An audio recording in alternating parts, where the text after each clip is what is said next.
ప్రభుత్వ బడి అనేది బడుగు బలైన వర్గాలకు పరిమితం కాదు. మళ్ళీ రాబోయే రోజుల్లో ఈ సమాజంలో ఉన్న అన్ని వర్గాల పిల్లలు ఈ బడిలోనే చదవాలి. అప్పుడే ఈ సమాజము మంచి సమాజంగా సమాభివృద్ధితోని అందరూ కోరుకునే సమాజాన్ని నిర్మించే అవకాశం ఉంటుంది తప్ప లేకుంటే ఈ సమాజం సంక్షోభంలో పోయే అవకాశం కనిపిస్తుంది. నేను ఒక టీచర్గా మీ ముందు వ్యక్తపరిచేది. కొన్నిసార్లు అనిపిస్తుంది ఇది సాధ్యమా? ఏది అసాధ్యం కాదు. ఎందుకంటే అభివృద్ధి చెందిన ఐరోపా దేశాలన్నింటిలో కూడా అందరూ ప్రభుత్వ స్కూళ్ళలో చదువుకుంటున్నారు. మీలో చాలామందికి తెలుసు.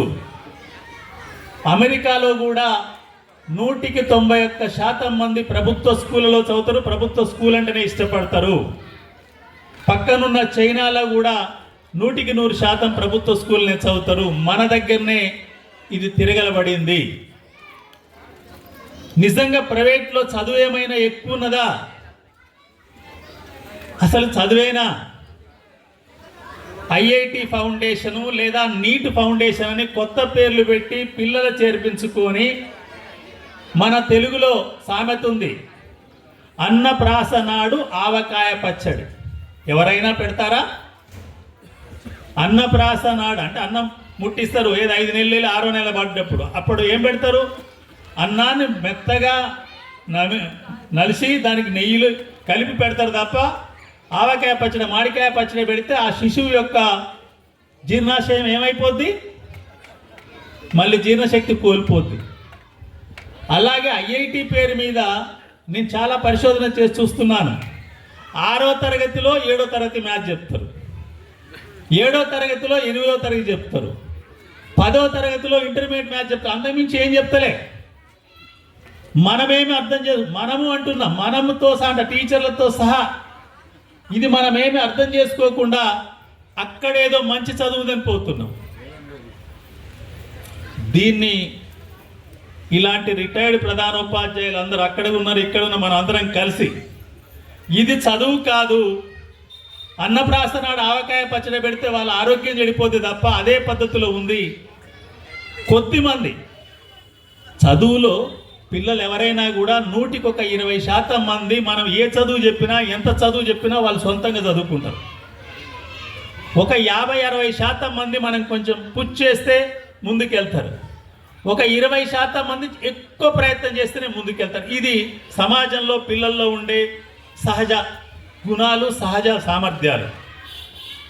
ఐఐటి అని పేరు పెట్టుకున్న స్కూల్లో కూడా ఆ 20% ముందుకు పోతున్నారు తప్ప మిగతా 80% వెనక బెంచ్లోనే ఉంటున్నారు.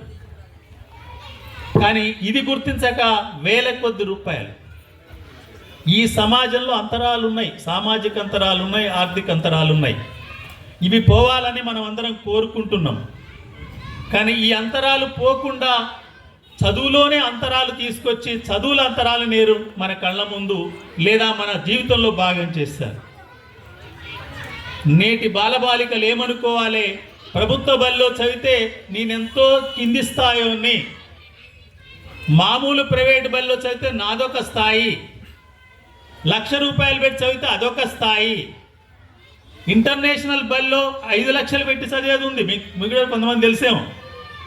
5 లక్షల ఫీజు దేనికి? ఎల్కేజీకే హైదరాబాద్లో. వాళ్ళు ఏమనుకోవాలా? మేము ఇంత స్థాయి వాళ్ళం. మరి ఎల్కేజీ ఎక్కడైనా ఆ ఏబిసిడీలే, ఆ యాపిలే, ఆ బనానానే, ఆ క్యాటే చెప్పవలసిందే తప్ప ఏమైనా అంతరిక్షంలోకి రాకెట్ని ఎలా పంపాలని ఎల్కేజీ పిల్లవానికి ఎవరైనా చెప్తారా? లేదు. వైద్య విధానంలో గుండెని ఎట్లా మార్చాలని ఏమైనా ఎల్కేజీ పిల్లవానికి చెప్తారా? చెప్పే అవకాశమే లేదు. కానీ విద్యా వ్యాపారం 3 పువ్వులు 6 కాయలు కాదు, 3 పువ్వులు 16, 36 కాయలుగా విస్తరిస్తున్న దుస్థితి సమాజంలో కనిపిస్తుంది. దీనిపై మనమందరం పెద్ద ఎత్తున ప్రచారం చేసి ఇది సరైనది కాదు, అందరూ ఒకే దగ్గర చదవాలి, అది ప్రభుత్వ బడి కావాలి, ప్రభుత్వ బడి నిలబడాలి అనే నినాదాన్ని తీసుకోవాలని చెప్పి ఈ సందర్భంగా ఇదే నేను సుధాకర్ గారికి సమర్పించే సమర్పణ. ఉద్యోగ సమర్పణ. ఇందుకొరకే మనం పనిచేయవలసిన అవసరం ఉంది.